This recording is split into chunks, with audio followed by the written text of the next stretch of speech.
젓갈나무는 나무꾼이 오면 겁에 질리고 홍당무는 토끼를 만나면 사색이 된다는 이야기. 과연 동화 속의 이야기일 뿐일까? 과연 식물에게도 영혼이 있을까? 우리들이 정성껏 보살피거나 무심코 짓밟는 주위의 식물들도 사랑이나 고통의 감정을 느낄 수 있을까?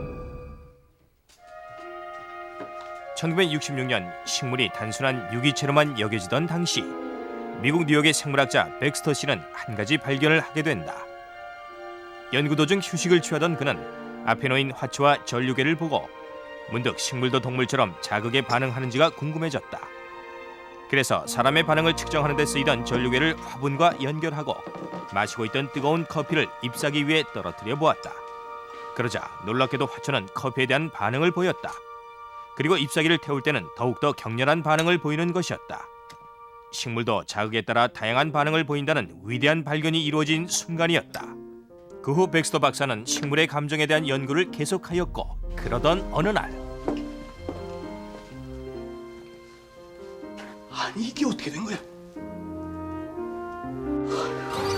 실험용 화분 몇 개가 누군가에 의해 깨어져 있는 것이었다.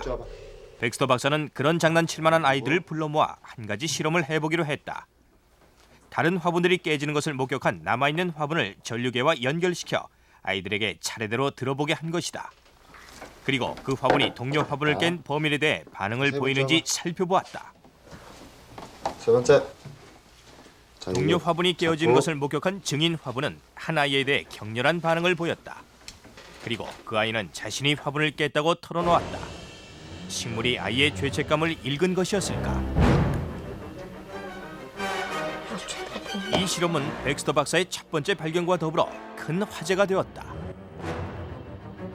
식물의 감정에 대한 연구가 더욱 활발해진 1970년.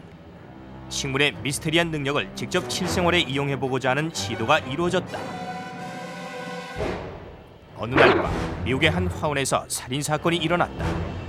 화원의 직원 한 명이 살해되었는데 증인이라고는 주위의 식물들 뿐이었다. 경찰은 동료 직원들을 용의자로 지목했으나 뚜렷한 증거가 없어 범인을 찾지 못하고 있었다. 그러던 중 식물의 거짓말 탐지 기능을 연구 중인 학자들이 이 사건에 협조하게 되었다. 당시 살인 현장에 있던 식물을 전류계와 연결한 후 용의자들과 대면시키는 방법으로 범인을 찾고자 한 것이다. 시작해보지. 그런데 마지막 용의자가 화분과 접촉하자 그 화분은 격렬한 반응을 보였다. 당시의 결과는 재판에서 정식 증거로 채택되지는 못했으나 식물의 신비한 능력에 대한 연구를 활발히 하는 계기가 되어주었다. 제작진은 과연 식물이 감정 변화를 가지고 있는지 직접 실험해보기로 했다. 실험에 사용된 장치는 원자 공명 측정기인 BRS와 QRS라는 기계였는데 생물의 파동 변화를 측정하여 각종 상태를 알려주는 것이었다. 각각의 상태에는 기준치가 정해져 있고 측정된 수치가 기준치보다 높을수록 그 상태는 양호한 것이라고 한다. 첫 번째 실험 대상은 진백 분재로 경기도의 한 농원 주인인 박재강 씨가 5년간 정성껏 기른 것이었다. 제작진은 이 진백 분재가 주인과 함께 있을 때 마음의 평화, 스트레스, 걱정, 공포, 면역 기능 등을 측정하였다.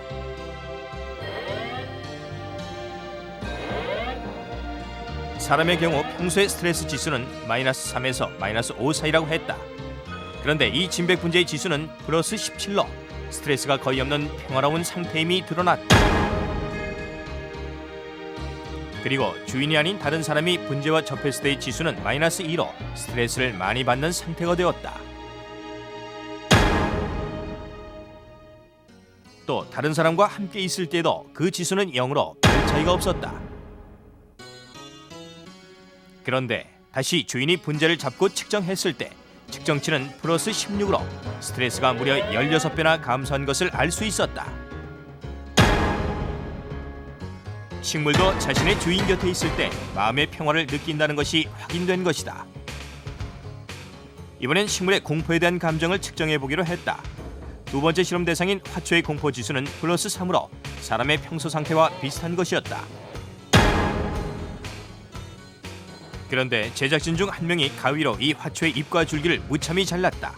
그리고 나서 화초의 공포 지수를 측정해 보았더니 심한 공포 상태를 나타내는 -7이었다. 그만큼 식물이 죽음의 공포감을 느낀다는 것이었다.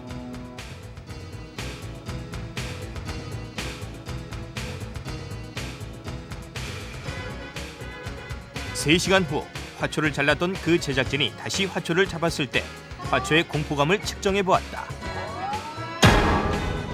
결과는 -4로 화초는 자신을 자른 사람을 여전히 기억하고 있었다. 다른 일반인들이 화초를 잡았을 때의 지수는 둘 다 +4로 화초의 상태는 급격히 나아졌다. 다시 확인해봐도 결과는 마찬가지였다. 식물은 자신을 잘랐던 사람을 3시간 후에도 기억하고 있었다. 정말로 식물은 자신을 길러준 사람을 알아볼 뿐만 아니라 자신에게 해를 끼친 사람을 기억하는 능력까지 가지고 있는 것일까? 최근 들어 밝혀지고 있는 식물이 가진 또 하나의 능력은 바로 인간의 병을 고치는 것이다. 제1교포 이계시는 지난 1984년 11월 난소에 이상이 생겨 얼마 살지 못한다는 진단을 받았다. 그러던 중 그녀는 시클라멘 화분을 하나 구입하게 되었는데 그것은 이듬해 봄까지밖에 못 산다는 식물로 이계시의 남은 생명과도 같은 것이었다. 그녀는 시클라멘을 자신의 생명처럼 정성껏 보살폈다. 그리고 다음해 1월 2달 만에 이계시의 병이 기적처럼 나았고 몇 달 못 산다던 시클라멘 역시 3년 동안 예쁜 꽃을 피웠다고 한다. 2달 만에 그 난소했던 흙이 완전히 다 나섰어요. 그리고 시클라멘은 1월까지 핀다는 것이 3월까지 굉장히 활짝 많이 폈고 그러다가 자연음악이라는 책을 그 서점에서 봤고 이계시는 시클라멘 덕분에 자신의 병이 나았다는 생각에 식물의 치유 능력에 대한 관심을 갖게 되었다. 그리고 일본 고교생인 가제오 메구르 양이 쓴 자연음악이란 책을 번역하였다. 가제오 메구르 양은 보통 사람에게는 들리지 않는 자연의 파동을 듣고 그것을 음악으로 옮겼는데 그것이 인간의 심신의 병을 고치는 효과가 있다는 것이다. 제작진은 마음의 안정 상태에 대한 자연음악의 효과를 실험해 보기로 했다. 제작진 중 한 명의 평소 내적 평화 상태는 평균 수치인 +18이었다. 그리고 심신을 안정시켜주는 자연음악을 약 30분간 들려주었고 음악 감상 후에 평화 상태를 측정해보니 결과는 대단히 안정된 상태인 +30이었다.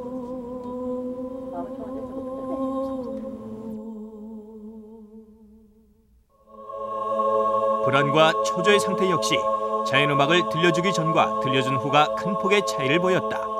그 외 스트레스, 피로, 권태, 외로움 등에 의한 심적 상태도 자연음악의 감상 후 상당히 나아진 것을 알 수 있었다. 언제나 크나큰 자연의 일부로서 조용히 인간 옆에 있어온 이 식물들, 그리고 이들이 가지고 있다는 감정, 기억력, 신비한 치유 능력. 어쩌면 우리는 마음의 위안에서 인간의 힘으로 고칠 수 없는 병의 치유까지 결국 자연으로부터 그 희망을 찾아야 하는 것일지 모른다.